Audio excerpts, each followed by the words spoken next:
हिज़्ब उल्लाह और इसराइल की बाकायदा जंग छिड़ गई। इसराइली हमले के बाद लेबनान की मज़ाहमती तंजीम हिज़्ब उल्लाह के सरबराह हसन नसरुल्लाह ने इसराइल से हमास के रहनुमा सालेह अल आरवरी की शहादत का बदला लेने का ऐलान कर दिया। लेबनानी मज़ाहमती तंजीम हिज़्ब उल्लाह के सरबराह हसन नसरुल्लाह ने हमास रहनुमा के कत्ल का बदला लेने का ऐलान करते हुए कहा है कि इसराइल को सालेह अल आरवरी की कत्ल की सजा जरूर दी जाएगी।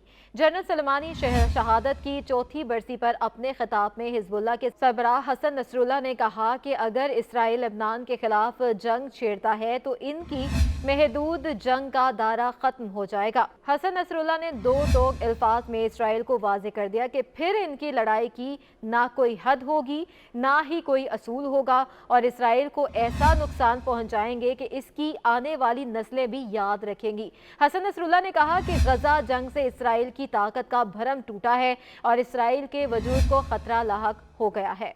उधर इसराइल ने लबनान में एक और हमला करके हिज़्बुल्लाह के सीनियर एहलकार समेत 4 अरकान को शहीद कर दिया। इसराइल ने जनूबी लबनान के इलाके नकूरा में इमारत पर हमला किया, जिसके नतीजे में हिज़्बुल्लाह के सीनियर एहलकार हुसैन यज़बेक समेत 4 अरकान शहीद हो गए। याद रहे कि चंद रोज़ कबल भी इसराइल ने लबनान के दारुल हुकूमत पर फ़लस्तीनी मज़ाहमती तंजीम हमास के दफ्तर पर ड्रोन हमला करके हमास के सियासी दफ्तर के नायब सालेह अल आरवरी को 2 साथियों समेत शहीद कर दिया था। सालेह अल आरवरी 19 अगस्त 1966 को रामउल्ला के शमाल मगरिब में अरोरा गांव में पैदा हुए और उन्होंने जबरोन यूनिवर्सिटी से शरीयत की तालीम हासिल की।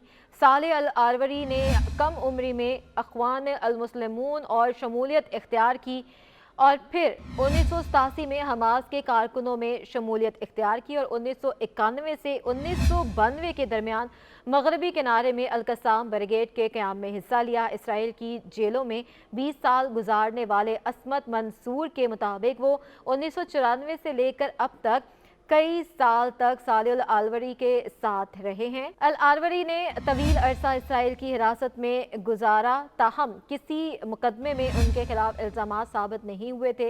इतलात के मुताबिक 2007 में गिरफ्तारी की एक दहाई बाद सालेह अल आरवरी को रिहा कर दिया गया था, लेकिन इसराइल ने इन्हें 2010 में दोबारा गिरफ्तार कर लिया था।